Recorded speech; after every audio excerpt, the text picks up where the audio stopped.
Selamat malam, Ibu, Bapak, dan Saudara sekalian yang dikasihi oleh Yesus Kristus Tuhan kita. Kita bersatu hati dalam doa yang diselenggarakan oleh GKJ Jakarta, edisi pada malam hari ini, Kamis 9 Februari 2023. Mari kita berdoa. Anugerahkanlah kami roh-Mu yang kudus, ya Allah, ketika kami membaca dan merenungkan firman-Mu di malam ini. Agar firman ini sungguh-sungguh mengokohkan iman kami kepadamu saja. Di dalam nama Yesus Kristus Sang Firman yang menjadi manusia, kami memohon. Amin. Bacaan Alkitab kita diambil dari Kejadian pasal 26 ayat 1 sampai 5. Demikian dituliskan. Maka timbullah kelaparan di negeri itu. Ini bukan kelaparan yang pertama yang telah terjadi di dalam zaman Abraham. Sebab itu Ishak pergi ke Gerar kepada Abimelekh, raja orang Filistin. Lalu Tuhan menampakkan diri kepadanya serta berfirman, "Janganlah pergi ke Mesir. Diamlah di negeri yang akan kukatakan kepadamu. Tinggallah di negeri ini sebagai orang asing. Maka aku akan menyertai engkau dan memberkati engkau, sebab kepadamulah dan kepada keturunanmu akan kuberikan seluruh negeri ini. Dan aku akan menepati sumpah yang telah kuikrarkan kepada Abraham ayahmu. Aku akan membuat banyak keturunanmu seperti bintang di langit. Aku akan memberikan kepada keturunanmu seluruh negeri ini, dan oleh keturunanmu semua bangsa di bumi akan mendapat berkat. Karena Abraham telah mendengarkan firman-Ku dan memelihara kewajibannya kepadaku, yaitu segala perintah, ketetapan, dan hukum-Ku." Ketika Tuhan melarang Ishak untuk pergi ke Mesir, barangkali ia mengingat kisah ayahnya Abraham yang pada pasal 12 justru disuruh Allah ke Mesir untuk menghindari kelaparan. Tetapi kenapa sekarang Tuhan menyuruh Ishak untuk bertahan saja di mana ia berada saat ini? Bukankah kalau ia pergi ke Mesir seperti ayahnya dulu, ia akan selamat dari kelaparan? Ibu, Bapak, dan Saudara sekalian, kisah Abraham dan Ishak serta kelaparan yang terjadi ternyata mau memberi pesan kepada kita tentang siapa dan bagaimana Allah di dalam hidup Ishak dan Abraham.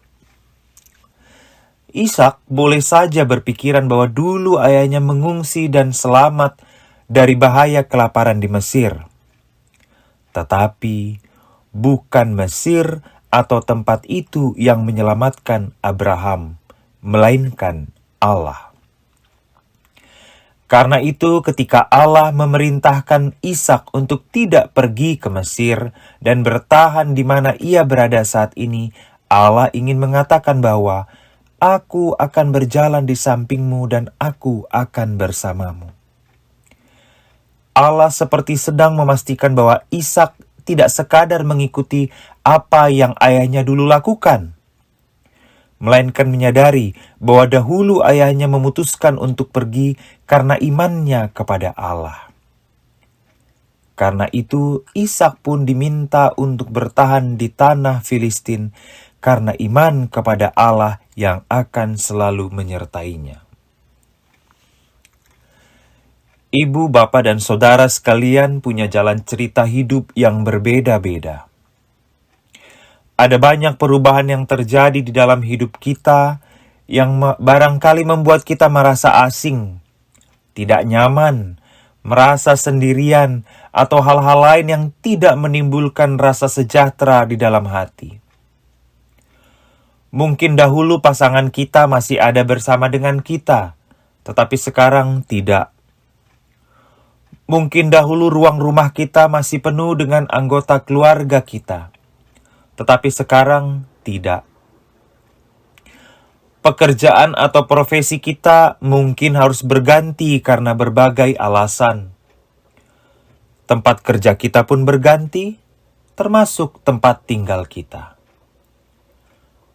Perubahan-perubahan pun ada di dalam gereja kita, entah perubahan secara fisik yang dapat diamati mata, atau perubahan relasi karena selalu ada anggota jemaat yang datang dan pergi. Perubahan adalah keniscayaan atau sesuatu yang tidak dapat dihindari. Ia pasti terjadi, cepat atau lambat, entah kita rencanakan atau tidak, dan seringkali tidak menyenangkan. Akan tetapi, ketika kita memiliki keyakinan bahwa Allah selalu bersama dengan kita, dan Ia selalu berjalan bersama kita, maka hidup kita menjadi tenang, bahkan diberkati Allah. Keyakinan bahwa Allah menjaga kita, bersama kita dan berjalan di samping kita adalah prasyarat yang akan memantapkan langkah perjalanan hidup kita yang tidak selalu mulus atau menyenangkan. Ishak sendiri harus tinggal sebagai orang asing di negeri Filistin. Tetapi Tuhan menyertai dan memberkatinya. Satu hal yang diminta Allah kepadanya, agar ia hidup seperti ayahnya, dengan menghayati dan memberlakukan firman dan kehendak Allah di dalam hidupnya sehari-hari. Kiranya kisah Ishak ini juga menguatkan iman percaya kita, bahwa Allah menyertai kita dan selalu menjaga kita. Amin. Mari kita berdoa. Berikanlah kami hati yang tenang dan bergembira ya Allah, dengan meyakini bahwa Engkau selalu bersama dengan kami di segala situasi, tempat, atau keadaan yang kami jalani dan hadapi di tiap-tiap hari yang Tuhan anugerahkan.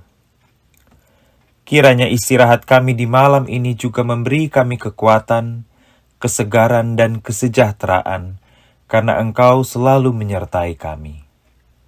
Di dalam nama Yesus Kristus kami berdoa. Amin.